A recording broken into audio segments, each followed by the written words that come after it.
Muy buenos días, tardes o noches, estimado docente. En esta exposición de Derecho Constitucional Comparado vamos a hablar sobre todo el campo que viene atravesando eh, el derecho comparado como tal a través de las jerarquías de prestigio y poder que se vienen dando al momento de importar instituciones jurídicas a la legislación, en este caso a la Constitución ecuatoriana. Bueno, continuando, empezamos primero que la comparación como tal ocurre dentro de un espacio jurídico transnacional y este diálogo se establece a través de un medio jerarquizado, de una estructura de autoridad. Teniendo en cuenta estas jerarquías como tal, tenemos claro que en este caso coloca al Sur Global como el ente que se encarga de receptar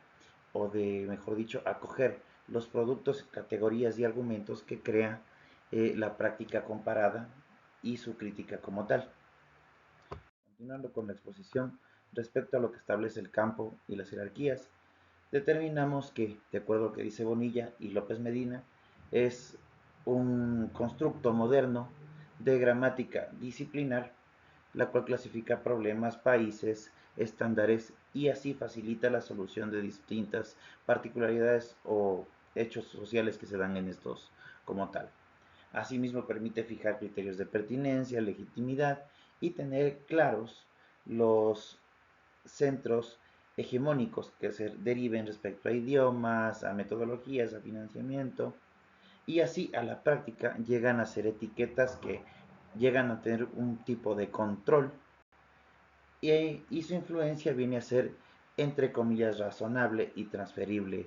para el sur global, en este caso, que es el consumidor de estas categorías. Asimismo, continuando, respecto a la economía política del conocimiento jurídico, tendremos que entender con claridad las condiciones en las que se da respecto a la producción, la traducción y el reconocimiento de los mismos, teniendo en cuenta que en la producción hablamos de datos, de redes, de financiamiento.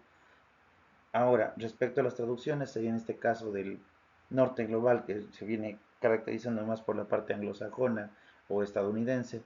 que se deriva a las traducciones y a veces, tanto como en otros países, hay problemas de interpretación que van a una discrepancia en los criterios como tal.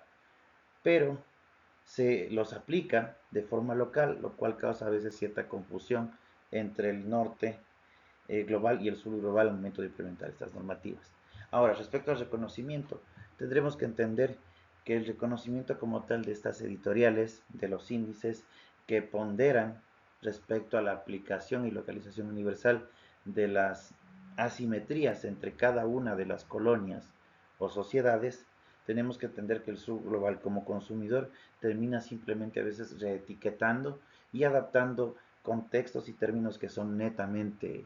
eh, de otras legislaciones extranjeras que en su totalidad no encajan con nuestra sociedad. Continuando con esto, podemos, por ejemplo, ver el caso de los derechos de la naturaleza en la Constitución del Ecuador. Estos han sido un precedente y el cual ha exportado muchas categorías a nivel de otros países, dando un referente, pero este ha tenido algunas barreras de circulación por ser creada en el sur global y no influenciada en el norte global como tal. Continuando asimismo hablamos de la comparación reflexiva. Esta se la divide en tres partes al momento de contextualizar, diversificar voces e intervenir respecto a los vectores, al producir y compartir. En el caso de la contextualización, hablamos de no copiar netamente las doctrinas, sino empezar a leer las doctrinas sociales y sus condiciones para poder así crear instituciones locales que puedan servir de mejor forma a la sociedad.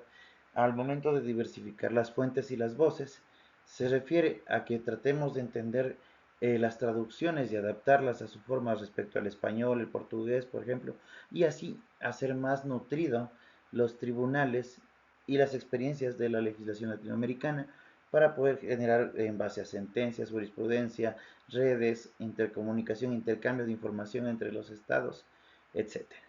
Al momento de invertir los vectores, aquí tenemos una categorización clara en la cual hablamos de un lenguaje que sea exportable y de acceso abierto para todos los interesados en intervenir. Aquí hablamos netamente de no cerrarnos a deliberar por nuestras condiciones y poder hacer,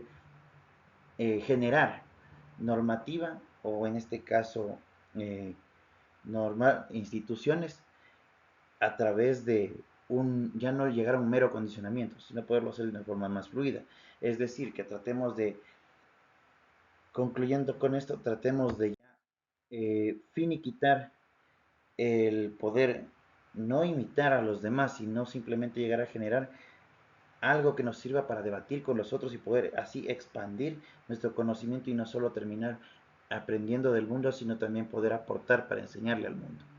Le agradezco por la presentación, mi estimado docente. Tengo un excelente día, tarde o noche. Hasta luego.